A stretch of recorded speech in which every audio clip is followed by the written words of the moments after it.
Hello, Minnesota. Welcome back to the Tony Hernandez Show. I'm your host, Tony Hernandez, and we got a wonderful show today. I'm honored to bring on the Congressional District 2 Chairman, Bill Jungbauer, and then later in the show, we are going to be having a candidate for the Deputy Chair of the Republican State Party. His name is Ryan Love. So we got a lot of great questions for these guys, and with that, I'll bring on our first guest. Bill, thanks for coming on the show. Nice to be here, Tony. Yeah, this is your first time making an appearance. You were going to come on last year, but for some reason or another that didn't work out. So it's great to have you here today, though. Great to be here, Tony. And I have to say, I've heard a lot of rumors swelling about, and I'm just going to ask you right off the bat. I don't mean to put you on the spot or anything, but a lot of people have been talking that you are thinking about running to be the commissioner of Dakota County. Is there any truth to these rumors? It's an exploratory process right now. I have spoken with many people, including a city council member of West St. Paul, where I live. I've been looking over the data. I've got a couple groups ready to support me, put boots on the ground. One thing that really bothers me about what's happening in Dakota County is the seizure of property along the Mississippi River, Spring Lake Park.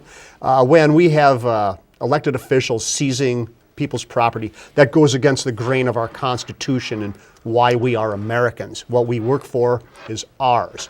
Can you talk about, there's a specific case that you're referencing, right, about the seizure of property? Right. I'm going to try to find it it's here. It's a 30-year plan, master plan for Dakota County parks to tie trails together along the river there. I spoke with Terry Flowers last night. He ran for national committee man recently at the last state central meeting for the Minnesota GOP, and he believes his property is next. And Dallas, if you want to pop up the screen here, I just found the article in the National Review online, the article that you're referencing about families losing their homes for a bike trail. And sure enough, that's happening right here in Minnesota. It's making national news, and a lot of people are rightfully angry about this, including this family. But it's right along the Mississippi River Regional Trail. And basically, they're trying to take away the land from this family in order to put this bike trail in. So is that one of the reasons why you're thinking about getting up there? And well, that's numerous families there. There's one farm that's being taken or offered eminent domain and such that has been in their family over 100 years. Also, Lebanon Hills Regional Park is a big deal in Dakota County. They're the Parks Master Plan, the Parks Department in Dakota County wants to pave trails through there. A very natural area where you can still cross-country ski, snowshoe, mountain bike, canoe and such, paving trails through there. And because of the heat of the citizens in the neighborhood, the county commissioners have decided to put together a citizen panel. But this citizen panel, each county commissioner gets to appoint 2 members. If I were a commissioner, I would want the citizens to pick their own panel, not me appoint someone I choose. It's biased in my opinion. Also, a young man recently told me that him and his wife bought a brand new home in Farmington, southern Dakota County, and one day bobcats pull up to his yard. He's outside. What are you doing? There was no disclosure prior to this when he moved in. He finds out that the 15-foot perimeter of his whole property is easement. And they went and built berms all the way around his property, normal city lot, and said he cannot landscape it, cannot plant trees, rocks, anything, because of the county commissioners, watershed district, and Met Council. A friend of mine used to be a county commissioner in Chisago County. They chased the Met Council off, said, we're not letting you into our county because of things like this. What we pay for with what we earn is ours, not the government's. Slowly and slowly we see every year, every session, our rights getting chipped away at. And our property rights is what this country's founded on. And if I decide to run, that's what I'm running on. It's interesting that you bring that up because there's another case, I believe it's a family out west in the Oregon, Washington area where the homeowner, the property owner, decided to build a pond in their backyard, and now the EPA is coming after this property owner, saying that if you don't remove that pond, we're going to threaten you with a $75,000 a day fine. Yes. So every day that they keep this pond on their own land, they could be potentially facing another $75,000 fine each day. The guy says he's going to make them go bankrupt if this happens. So is this another case of, in your opinion, government going wild? Government gone wild. I fear the right to build a koi pond in my backyard will be taken from us all. So let's talk a little more about your involvement in local politics. Yeah, I definitely want to know if you decide to run for Dakota County Commissioner. Hope that you let me know about that. Well, I hope you invite me back. And you've been active in Republican politics here in Minnesota for a long, long time. I think you and I first met. You used to be involved in the old 4th Congressional District when West St. Paul and Mendota Heights were part of the 4th District, and you were active there, and then the maps changed, and you rose to the ranks to become the chairman of the 2nd Congressional District of Minnesota. What is it, Bill, that drives you to become involved in Republican politics, and is it making a difference? I certainly hope it makes a difference. Some days it's hard to appreciate the work you've done. You see what our government does. The other side wants to take from us in rights, our guns, our property. And the fact is, you can't quit. I mean, you look back on our founding fathers, give me liberty or give me death. They lived by that creed. They meant it. John Adams, he was to be hung by Admiral Howe. He wasn't to be given a pardon if our patriots who went on board that ship of Admiral Howe's would have said, okay, we'll negotiate, we'll give up, we'll negotiate. John Adams, he meant it. He was to be hung. And he stood by what he said, give me liberty or give me death. All our founding fathers did. And today we take for granted the freedoms we have. And no matter what, to my dying day, I will remember what our founding fathers have done and keep up the fight. Even when I'm down and depressed about it.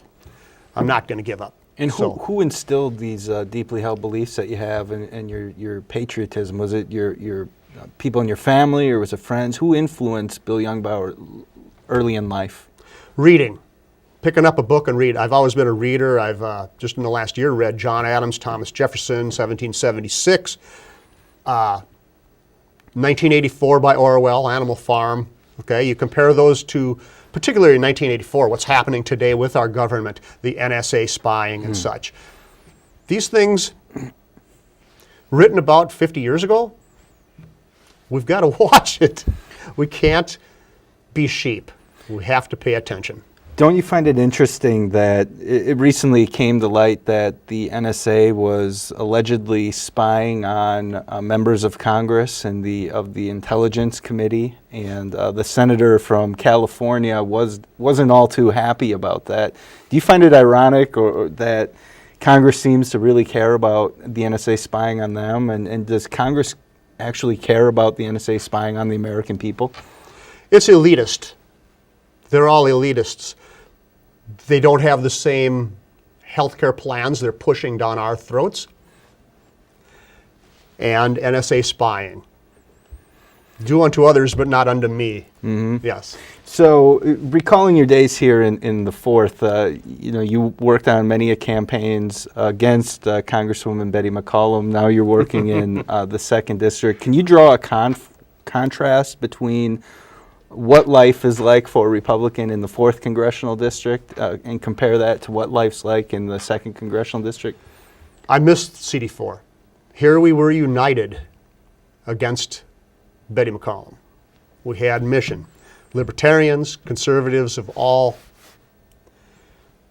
makes were against. In CD2, we have a contested race for Congress. We have young libertarians versus old guard religious right conservatives. And I love them both. I know Ronald Reagan said the 80% rule. Anyone you agree with 80% of the time is not your enemy. 2 circles overlap, 80% all of them, okay? And we sort this out and get behind whatever candidate is endorsed on April 5th. That's the most important thing, that we continue to work together. That's my goal, to see that that happens. So just so people know, because we're in the 4th here, and the viewing audience may not be aware of the inner politics that are going on in Minnesota, but what you're referencing is there's a contested endorsement battle in the 2nd Congressional District. Congressman Klein, who was elected in 2006 or 6? But it's anyways, there's a gentleman by the name of David Gerson who's contesting or competing with Congressman Klein for the endorsement. And so I'd imagine you're the 2nd Congressional Chair. You have to pretty much be neutral in this race. And have you been succeeding in being neutral? I work hard at that. I play no favorites. I work to ensure a fair playing field for both candidates. There was issues about list usage. One candidate signs a list agreement, another doesn't. I do my part as chair. We do as an executive committee of CD2. But all along, I've done nothing but work to ensure a fair playing field for both candidates. The decisions are up to the delegates, and I support whatever they decide. And so far, does it look like one of the candidates is leading over the other in terms of the delegate count? I've not paid attention to that. I know your Senate district, SD 51, also known as Area 51, is pretty much went to Klein today. House District 52B, 13 of 17 delegates. Do you have that many? The initial report is went to Gerson. So other than that, it's been a toss-up, something I don't follow too much. Like I say, the important thing is the delegates' decision. Yes. And when is the Congressional District Convention? April 5th. And are you going to be overseeing the activities and making sure that everything, like how do these conventions ensure that the votes are counted properly, that people stay in order, that, how does it work? Well, I'll have tellers from each camp. I'll have observers from each camp. So watching the ballot counting. Yes. So how about the other races going on in Congressional District 2? Are there any big races or big winnable races where you see Republicans gaining territory? Our focus of the CD2 Executive Committee will be to gain back 4 houses. Kurt Bills is our candidate search chair. He's taken a section of his garage in his shop, put up maps, mapping it out, and laying out what the vote counts are. I guess certain districts are a gimme. Mary Liz Holberg's, Garofalo's, and such. They're a gimme. Other districts will be tough. We may have to ignore them, but our focus is going to be on taking back 4 House seats. Roz Peterson, we're really going to be helping her. Area 51, both those candidates, Jen Wilson, and whomever you decide to endorse between Victor Lake and Andrea Todd Harlan. Well, I don't have a vote on that side because Okay. I'm on Jen Wilson's side. Yeah, who's going to be running against Helverson? Is that her name? She's Yes, a first yes. term state house rep. Yeah, on the other side, on the B side, there was quite a bit of competition for that endorsement. And can you describe a little more about that? How many votes were taken? And I spent 9 hours at that convention to see how that would end last weekend. You cut out so you could be on your show here. Yep. I don't blame you for getting the heck out of there. Anyways, the first ballot, it took, you need 60% to be endorsed, 60% of the vote of the delegates. The very first vote was 49-48. 49 Andrea Todd Harlan, 48 Victor Lake. Need 59 to reach that 60% vote. After 12 ballots, it ended up something like 53-45. Very small not past shift. the 60%. No, not at all. And There was always one blank ballot, and I think after a while that person decided take a stab at one or the other.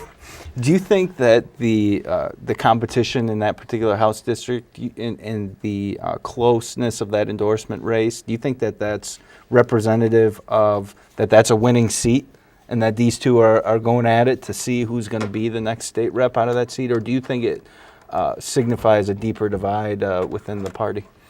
I don't see that as a big division in that House district. That is a winnable district. Sandra Mason, the Democrat who represents it now, she can be beat. And that will happen this fall, despite which candidate gets endorsed.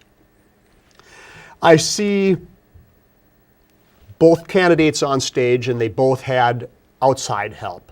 People from outside the district, friends, family, wherever. Staffers from House Republican Campaign Committee, I believe, staffers there to help. Doing it on their own time, of course. But both candidates had outside help representing them there. It'll be interesting to see. 2 years ago, right now Victor Lake is the underdog with shy a couple of votes on all those ballots. A couple of years ago, Terry McCall was shooting for endorsement in Apple Valley against Roz Peterson. And they had to reconvene at a later date because neither candidate could reach the 60% threshold, and Roz, being the underdog, won when they reconvened. So that's who what knows they're going what's to do. going to happen. That's what they're going to do on that B side then, 51, is they're 51B. going to reconvene and do a whole new vote. And then the idea is hopefully somebody gets endorsed there. And then if not, they're both probably going to go to the primary. That's an option, which I would hate to see. That's wasted resources. It'd be really good for them to endorse someone. Well, there's a lot of talk about, the state governor's race. I think pretty much all of them, minus Jeff Johnson and State Senator Dave Thompson, have vowed to go on to the primary no matter what the delegates decide. Same thing with the U.S. Senate. Mike McFadden, he says he's going all the way to the general election. State Senator Julianne Ortman, I don't know if she said that if she's going to decide. I think she said that she's going to go to the primary no matter what. Chris Dahlberg, though, has said that he is going to honor the endorsement. Oh, good. As an activist and as the chair of the 2nd Congressional District, do you agree with the strategy of these big-name Republicans vying for the endorsement, but at the same time saying that they're going to go to the primary no matter what? Do you think that's a good strategy, and is it healthy for the party? I also sit on the State Executive Committee as chair of CD2. Months ago, I made it clear to Keith Downey, the state party chair, and we as a committee made it clear that I asked Keith Downey too, do we plan on backing our endorsed candidates? Because we're the activists who show up, we go to caucus, we work for these candidates, we go to the conventions all the way through. Our efforts mean something because we work for our endorsed candidates. If the endorsement means nothing and we as a party do not back our endorsed candidates, why do we bother having a caucus system, endorsement, any of this? We should just go right to a primary, become another primary state where the people with the most money win, who can buy the most signs, the most airtime and such. So whoever is endorsed for any of these positions, the constitutional offices, we as a state party will back them all the way. We will do the same thing in CD2. Whoever's endorsed as our candidates will get party resources all the way. And I pity the party officers who go against that. I will call them out publicly. Yes. And ask them to resign their party position. What about the actual candidates? Do you agree that Mike McFadden has the right to say that he wants the endorsement, but at the same time he's not going to honor it and go to the primary? He has a legal right to do whatever he pleases. But does that make you want to support him more, or does that make you want to look for somebody else who maybe is going to honor the endorsement process? I have respect for those who say they will honor the endorsement process. Again,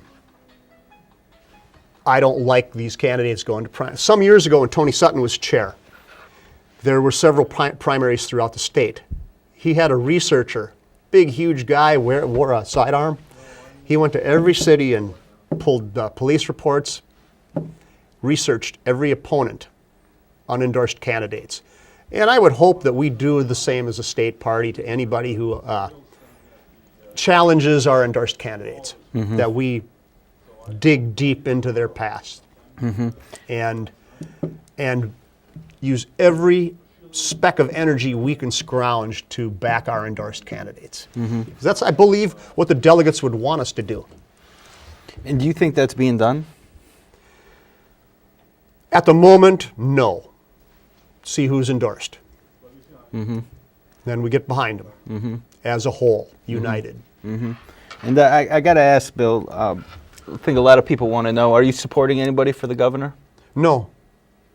I have a couple favorites, but I'm not saying. And are you supporting anybody for the U.S. Senate? I have no favorites there either. Are you excited about those races? Are they winnable? Yes. Both of them? Al Franken's a clown and Governor Goofy. We got two of a kind there, same mold. So, And do you think Minnesota voters are going to be persuaded? And if so, what are the issues that will persuade them? high taxes. Now, the Democrats are cutting back on that, or they say they are, but that's not flying. Common Core is a big one. We want to teach, you know what ISD means, right? Independent School District? Very good. Does the government know that? The feds don't know it. Al Franken, has he helped at all with this? No. It's a government takeover at the federal level. I don't think he represents the people. Dayton certainly doesn't. So I believe both of them are very winnable. Mm-hmm. And do you think you'll see in your lifetime a Republican candidate winning in the 4th Congressional District? Let us pray. It'd be the greatest thing on earth. They're in the 5th, yes. Mm-hmm. And it's been done in the 8th, so. Mm-hmm. And what is the secret to winning more of these urban core independent voters? Because it seems like they vote in droves automatically for whoever the Democrat is, whether it's Betty McCollum or Keith Ellison. Are the people voting for them, do they really believe they're doing a great job in Congress, or are they just afraid of some alternative? Several years ago, Rick Karshnia ran for Senate, and I walked in the Rice Street parade with him on the corner of Maryland and Rice Street. Mm-hmm. A gentleman was down there. What's it? It's right down there. Yeah. Yeah. A gentleman is yelling, "I always vote Democrat," and I run over him. Asked him. I says, "Has anything changed in your life, your whole life? Has anything changed here?" He looked at me a while and said, "No. This is stop the insanity. It's the definition of insanity." Mm-hmm. These people do the same thing over and over. We as Republicans let the media label us. Okay, we are rich old white guys, Bible thumpers. Okay, racist. We're not. I'm the only blue collar man on the state executive committee.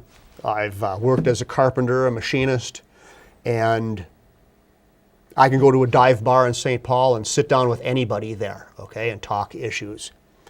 And everybody knows they make X amount of money on their paycheck, and they see how much is taken away from them, okay?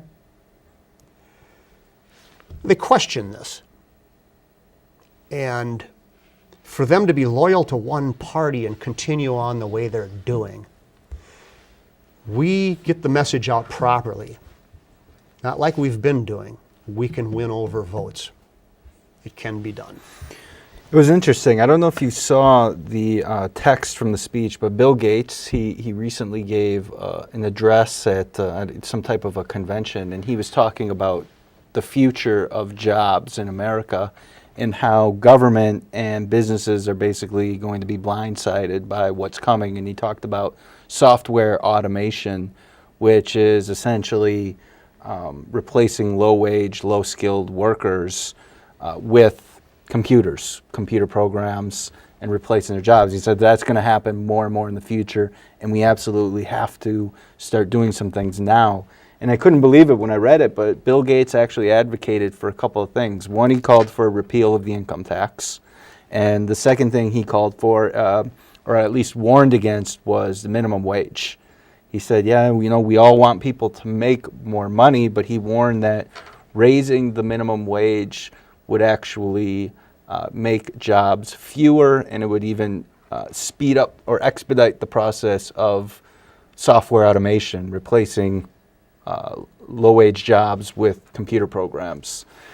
What do you think about that? Are those two good ideas, or do you think it's a good idea to just strike away with the income tax, or to change the income tax code somehow? Flat tax would be great. That would encourage people to save. You would only be taxed on what you consume. Okay? Our federal government is bloated. Government is bloated as it is. Shrink them, less taxes, of course. I recently read a book by Kurt Vonnegut where engineers had all the cush positions. Everything else was automated on the whole earth, and everybody who didn't have high enough IQ worked for the military or Rex and Reeks. Recreation or reclamation, road crews and such. Yeah. And the people rose up against that, had a revolution. It's like 1984. If there is hope, it lies in the proles. Okay. As far as the minimum wage goes, I'm blue collar man. You give this person a minimum wage, increase it. What does that do to my income? Okay. It devalues what I make because I'm skilled at what I do. Okay, am I getting a raise too? Someone posted on Facebook recently, why not pay everybody $1,000 an hour so we can all be millionaires? Okay. Then our government can just keep printing more money, increases inflation, and there again, our money means less. Our salaries mean less. Our income means less. So I am against the minimum wage as well. There's so many opportunities in America. Go to school, make more of yourself. There always stagnation is bad for a body of water. It's bad for people too. You always need to be growing, learning, and improving yourself. Whichever direction you decide to do the best you can at it. Would you agree with me though that Republican candidates and conservative campaigns that are going to be going on in 2014, because the minimum wage is going to be an issue. It's going to be an issue throughout all of Minnesota. There's going to be a lot of doorstep debates about this. I believe we need to explain a little further about how conservatives have ideas that will put more money into people's pockets, raise the median incomes, and basically overall allow people to make more money. Would you agree that that's an important factor in terms of the minimum wage debate, is to explain our ideas about how people can make more money? I agree. And one thing I'd like to point out about the Democrats' tax increases last session was they decided to tax, let's say you work for a person. Your employer will pay you tuition reimbursement. Well, in Minnesota here we have a huge medical manufacturing industry. Okay? A lot of these companies are paying their employees tuition reimbursement. Go to school, better yourself, okay? Now they're getting taxed on that, okay? The Democrats on one hand want to improve the workforce in Minnesota, okay, for that field and others, yet they want to tax you on that little bit of reimbursement you might get, okay? As far as the minimum wage goes, that may be an issue door to door, but any candidate who is against it shouldn't whitewash anybody they door knock with. When I ran for state representative in 2008, I knocked on a door, and this gentleman came out and said, "Bill, I want to talk to you. My daughter works for a company, and they do not provide health insurance. What can you do about that?" And I looked at him and I said, "Sir, this is a free country. There are companies that provide health insurance, and your daughter can go get a job with another company that does." He said, "I think we've talked long enough," and went inside. Most important thing is stand on your principles like Ronald Reagan. Be honest. People will not always agree with you, but they will respect you.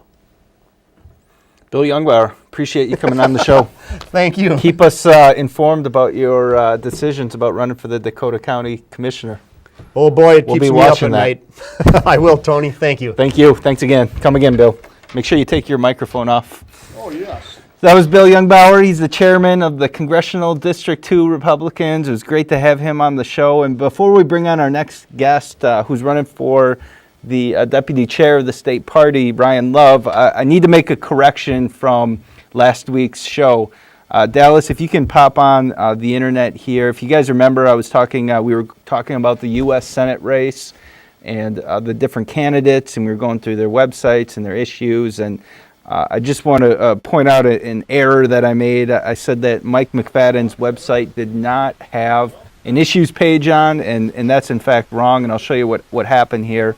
Is if you Google Mike McFadden, this is the first thing that pops up is this page, and that's where I went. Turns out it's his donate page. So if you put Mike McFadden in first, you get donate, and then you do it that way. So.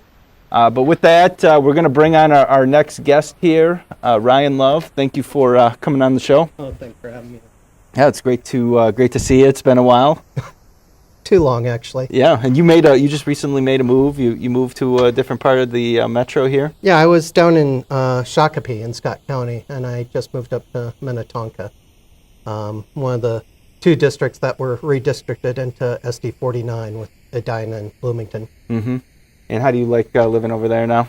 It's really nice. I had a 20-minute commute to work every day prior to that, and now it's about 90 seconds as soon as I get on the road and pull in a parking spot. So, yeah, that saves on gas and traffic and stuff, so I love that part. Yeah, so you were in CD2 with Congressman Klein representing you in the Congress, and now you're moving to Congressman Eric Paulson. So you like to stay away from the 4th and the 5th, don't you? No, actually, I've actually volunteered for them a few times on phone calls and stuff like that. So, no, I like to help out where I can. Yeah, I was deputy chair for CD2 for John Klein, and I gave that position up to run for secretary of the state party last year, and Chris Fields won. So now I moved, and I'm looking to fill my time with some other stuff because I gave up a lot of volunteer work when I moved. Yeah, and just to go back in Congressman Eric Paulson's district, I see that nobody's stepping up yet to run against him on the Democratic side. It looks like he's running solo right now, right, and doing well in his fundraising numbers too. So. And I try and follow up on all sides, and I'm not hearing a peep from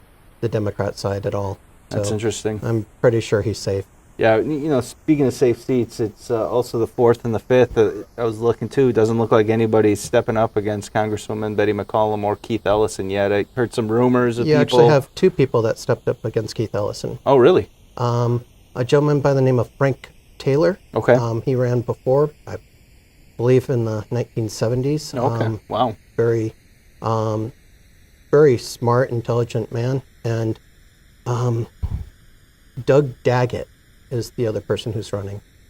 He just got in the race not too long ago. So they're both running against Keith Ellison. That's good. That's good to hear. So let's talk a little more about your candidacy for the deputy chair of the party.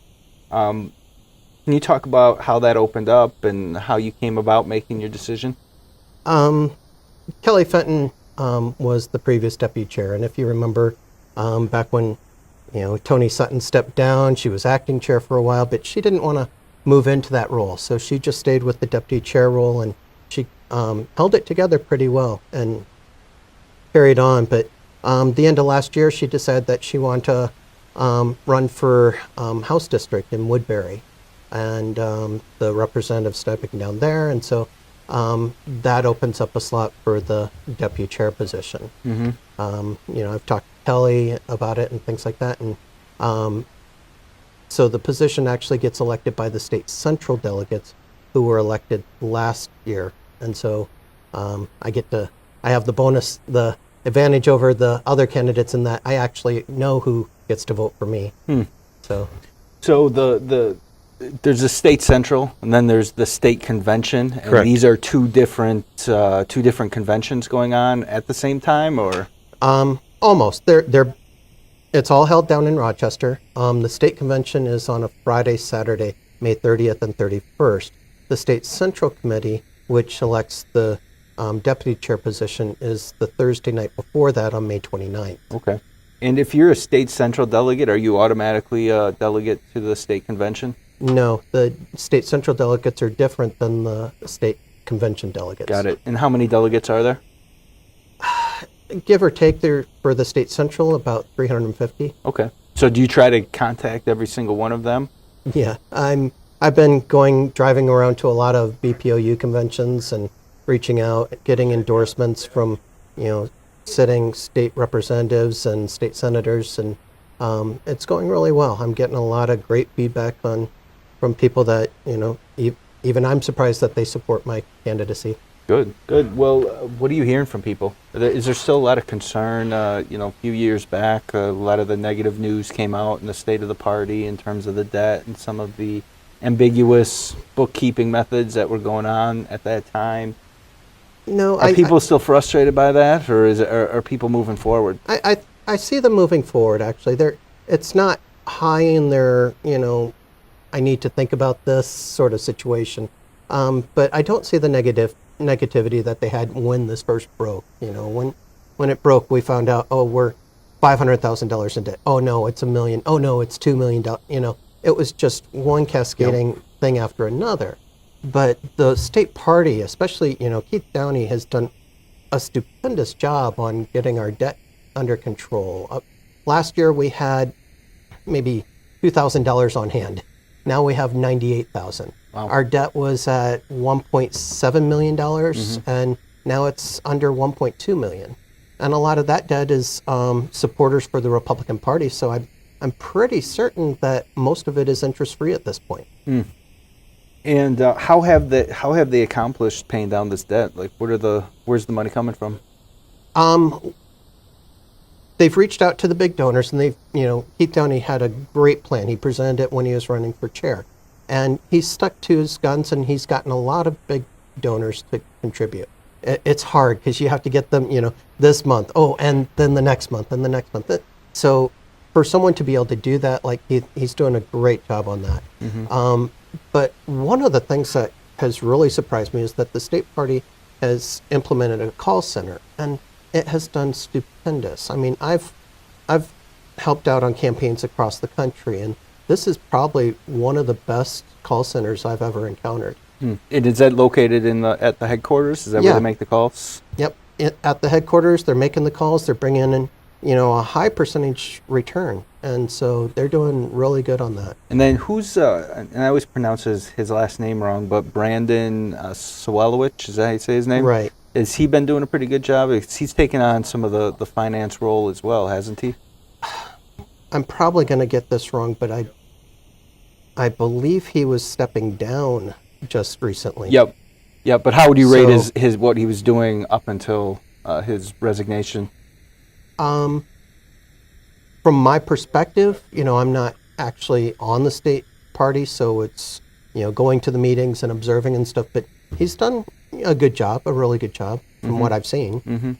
And how about, you said that the reason why you're running is because Kelly Fenton is going to be running for the Minnesota State House. How do you rate what Kelly has done over the last few years as deputy chair?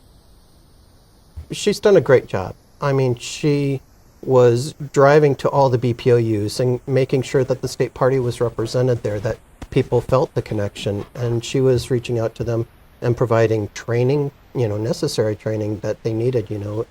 Every time we have new officers come on board, they're like, what do I do here? I don't have documents, things like that, because the previous chair or treasurer or whatever didn't pass anything on. So she was really good on reaching out to all the BPOUs and making the state party, making that connection. And can you talk a little more about, so if you're elected to be the deputy chair, how do you see your role, and what do you see yourself doing on a day-to-day basis or monthly basis? What sort of activities and things will you take part in? Well, my background is grassroots. I've worked local, state, federal campaigns. I've been consulted on presidential campaigns. But probably the biggest strength that I bring to this position is that I'm in IT. I helped develop software for IBM. I'm working with databases every day. Now, if we parlay that, imagine when the state party sends out their lists of, voters and stuff to all of the, candidates and the activists and stuff like that, and there's wrong information, or it's in the wrong category, or it's outdated, or things like that. All multiply that times every candidate across the state, and we're losing hundreds, thousands of man hours. So if you had someone who had the grassroots understanding of what they're going through, as well as the IT background that I have, to fix that on the front end, that would save us tons of time and get, it would speed all of our processes up immensely. Are you aware of what the Democrats are doing here in Minnesota? I mean, I've heard things, they can go online and they can pop in a name and an address, and they can find out if that person voted in a primary, who they voted for. Do we have that type of technology on the Republican side? We're quasi-close, but we're behind. We're probably, I look at like 5-10 years behind them, because I even have their the Obama's application on my phone just to see and learn what they've done, and it's stupendous, and it's already 4 or 8 years old. From what they can do, that you can have a map, and it'll put a little red dot where you're located. It'll put red dots around you of all the Democratic voters in that area with the name and age of those people. Imagine the power of knowing the name of the person that you go up to the house and go, hi, reach out to that person. Yeah. So instead of the alternative is knocking on doors of hard Democrats and talking about abortion for 45 minutes with them and basically getting nowhere. Right. And you have, that aspect, and the other thing they're way ahead of us currently, at least here in Minnesota, is the messaging. If they get out and they preach to the emotions of the candidate, of the voters, and they're like, here's all these people on minimum wage, because I heard you talking about minimum wage, and it's like, they're struggling, they're not even at poverty level and stuff like that. So you feel bad for that. But, the Republican Party, we had one candidate just said, well, tell them to stop being poor. And I'm like, you can't do that. No. You have to explain the reason why you're saying that. Is it's not that we don't want the minimum wage. Our goal is that we don't want minimum wage to even be needed. We don't want anyone on minimum wage, because we want everyone earning so much money that they don't even need it. Yeah, and I concur with your assessment. I've seen different discussions go on social media and other things where, somebody will say, and it's more often than not the Republican that will say, oh, well, you're not supposed to raise a family with a job at Burger King anyways. Or it's like, well, people do. And that's the thing, that one of the things I want to push in that regard on the subject is, it is a fair point. A fast food position should be a temporary stepping stone to something better. But when we just say, do that, we're not actually giving them any way to do that. We're not giving them, you have a lot of single parents that, if they were to go to work and come off welfare, it would cost them more putting their child in daycare. Yeah. And there's no plan for that. But right now, currently in Minnesota, I believe the welfare rate comes to, I'm probably going to get this wrong, but I'm pretty sure it's about $48,000 a year. It's $24,000 or $48,000. But even so, that's a lot of money for just sitting on welfare. And there's no incentive for them to leave, because it costs them more. And that's where we're falling behind, is we're not giving them a path. We're not helping them figure out how to do this. Yeah. And as you point out too, with the job situation, it's easy to tell somebody, well, hey, if you want to make more money, don't work at Burger King, but there still has to be an alternative. Right. And it's more and more common these days that there's less and less jobs, and finding those good paying jobs where you can make $50,000 plus a year is becoming harder and harder for especially younger people in Minnesota, which gives Republicans the opportunity to come in and talk about conservative policies that will create jobs and bring good-paying jobs back in Minnesota rather than shipping them out to the Dakotas or other parts of the country or even outside of the country. Yeah, I'm involved in lots of things, and when I lived in Shakopee, I was the chair for the Economic Council even. So I know business and things like that. And one of the things right now is it's almost impossible to get a job without some sort of college education. A good paying job at the very least, and even a mediocre paying job. But then you look at, Minneapolis, the Twin Cities, and their, graduation rate from, for minorities, and it's like less than 50%. Why are we failing there? Why do colleges have to offer remedial classes to students coming in? That shows that we failed them early on. And, there's a lot of charter school policies and stuff that could help in those regards. To me, helping on education on the front end, and, it's not just making a better situation. You have to also understand the environment that they come from and the culture, and that's one thing I think the Republican Party has kind of failed at, is not looking at the culture involved.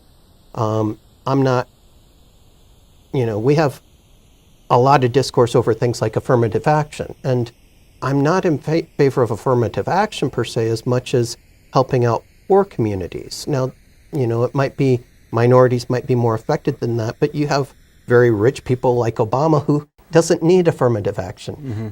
Let's go out into the poor communities and figure out what's not working and what works elsewhere. That's interesting. So talking a little more about your race for the deputy chair, just because we're coming up to the end of our time here, and I definitely want to learn more about your candidacy and share it with others. I know a couple questions that come off always is right now the position is a paid position. Is that right? My understanding is yes. So well, I think- currently since no one's there, it's unpaid, but Right, but it's been, I think it's somewhere around $50,000 a year salary. no. When Kelly Fenton was chair or deputy chair, it was about 45,000, and I Okay. believe shortly after Keith Downey came on board, I think that actually got cut down to about 30,000. Okay. Are you going to accept a salary for this position? Yes, and the reason why, and I think these positions need to be paid, is because it attracts more people and you get the better choices. You don't want someone who, might have been the best choice for that position, but couldn't afford it because, they're trying to raise a family. I have 4 children and stuff like that. So, but you also look at the level of skill that you're getting at that level. What would a company have to pay to get someone who, has the political background and the IT experience that I have? I'm making a very nice wage at the company I'm currently working at, and so I think the state party's getting a great deal for someone with that sort of skill set, whether it's me or someone else. And are you, so are you going to, if you are elected, would you plan on working full-time and be the deputy chair? Yes, and the situation with myself is that the more work I take on, the more I accomplish. I mean, when I was down in living in Shakopee, I was helping Beyond the Yellow Ribbon with veterans and their families. I was on the Relay for Life, finding a cure for cancer. I was on the Economic Council, the website task force. I was the deputy chair for the BPOU, the deputy chair for the congressional district. I mean, I was involved in numerous things, polar bear plunges and all sorts of things to raise money for. You were one of those guys that jumped in a freezing lake? Yeah, I Oh, jumped in a freezing I would lake. never. I don't think I'll ever do that. I have no desire to do that. I see people doing it, and I'm like, don't they get ear infections and colds after this? No, they actually have a hot tub right there when you're done. So So it's pretty safe then, you say? yeah, and they have firefighters and stuff watching and everything. So it is very safe. But the amount of think about the amount of time that I was devoting towards all these issues and all these volunteer works and on the Economic Council and things like that.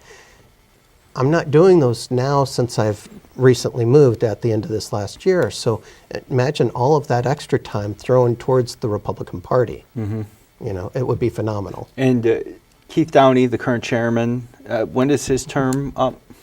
It's a 2-year term, and he Okay. was elected last April. So you'd work with him for another full year? Yes, and I've had numerous conversations with him, and you know, we get along really well. He likes some of the ideas that I want to bring forward, because I'm not just a person that, you know, sits down and does it. I have some great ideas on how we can advance things. I'm really good on messaging. I'm really good at listening on social media and networking and seeing what's out there. So I have, you know, knowledge of a lot of great ideas that other people have done that could be applied here in Minnesota, and that we're missing out on.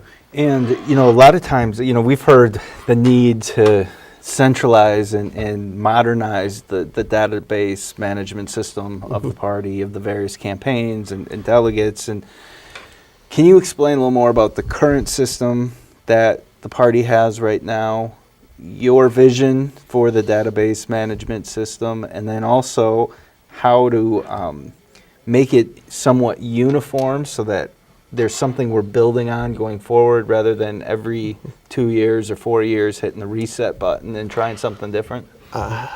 Is there a way to do it? There is. With the current iteration, I'm not as sure that it will happen. We've gone through numerous iterations of the database, as you know, and we are currently on what's known as Data Center, which is the national party's database. The benefit over on using the national database is that previously, you know, our structure was, we had a ranking of 5. You know, it was lean left, or, you know, strong left, lean left, center, you know, that was it. But my understanding, you know, I've used Data Center a little bit, and they have like 49 categories. So you could be a gun rights Sierra activist, you know, so it can pinpoint all the different things that you like. And the problem is using that data. You know, for instance, if I know that you are a strong child care union, you know, you eat that stuff up and you want to know anything and everything about it.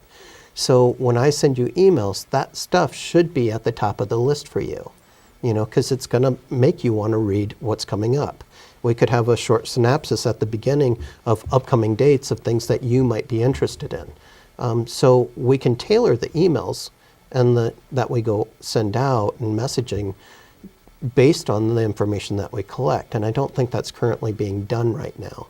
I know Obama's campaign is doing it, you know, a great job at that. And how about the deputy chair's role in these races? I mean, 2014 is going to be a huge year here in Minnesota. We got as we talked earlier, the governor's seat, U.S. Senate seat, all the congressional seats, all the Minnesota State House seats. Right. Republicans are poised to potentially have huge gains if we do things right. Are you optimistic about 2014? I actually am, which is strange because most of my friends call me the most optimistic pessimist they've ever met.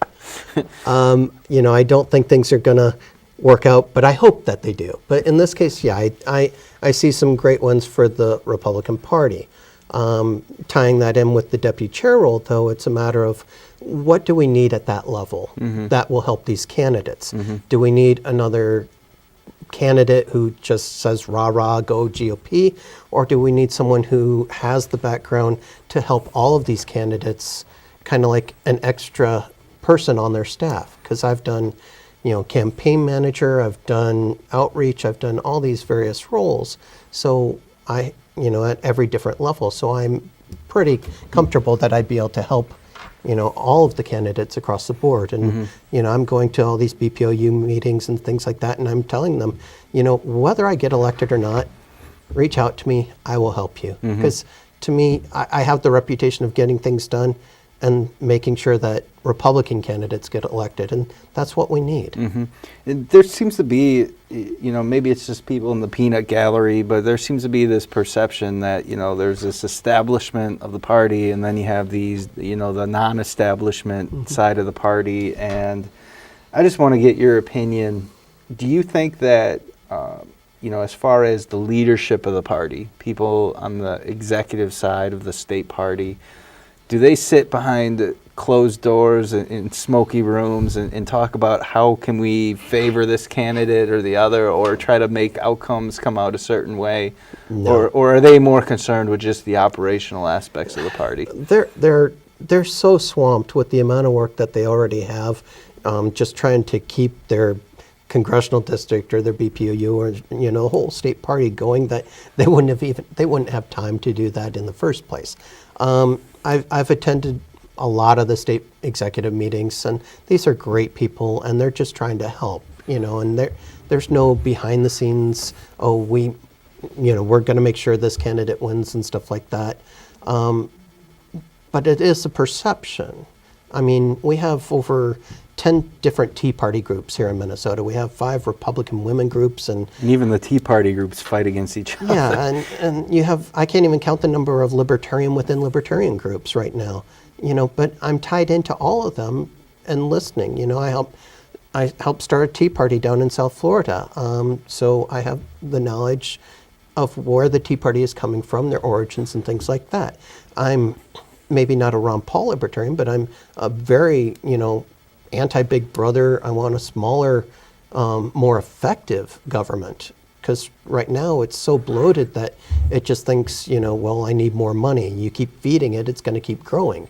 But reaching out to all of these groups is imperative right now, and that's one of the other things that I bring. I'm highly skilled at social networking, Twitter and Facebook, and reaching out to these groups and making sure that they understand that we're reaching out to them and listening to what they have to say, because I don't think that's happening enough.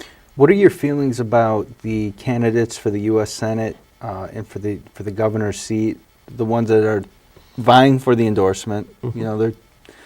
They're talking to delegates. They're asking different BPOU leaders for support and whatnot. They're building slates, but at the same time, they're saying that they're going to run to the primary no matter what. Do you think that's healthy for the party, or do you think that's just the way that it is, or do you think this type of thing should be discouraged? It kind of comes back on the historical background of where the party has been and where it is, especially with our debt. A lot of times if you became the endorsed candidate, you could count on a lot of money being funneled into your campaign to help you out. And, the state party doesn't quite have that. It's coming along, and it's built up a nice little war chest to help out on that. But does the endorsement in the state mean as much today as it might have been before? And I know that, Keith Downey and the executive board have talked about this and tried to figure out, how can we repair this and fix this? And, it's still under discussion. There was a toss-up where people thought that it had already been, this is how it's going to be. And, the state party is listening more now than I think they ever have for what's important to the people here in Minnesota. So at this time, the endorsement, maybe it doesn't mean as much to these people because they have a lot of money coming from outside the state and stuff that, they can afford to go to the primary and stuff like that. So Ryan, we're about out of time here. Can you just tell everyone how to get a hold of you? Do you have a Twitter page or? I'm on Facebook and Twitter. Both are Love for, with the number 4, Love for MN GOP. Ryan Love, good luck with the campaign, and hope to see you again soon. Thanks very much. So we would like to thank all of you for tuning in to the Tony Hernandez Show. Again, we broadcast live every Saturday from 4 o'clock to 5 o'clock at SCC Television Studios. We also replay at SPNN. Thank you for tuning in. May God bless you. May God bless America. And vaya con Dios.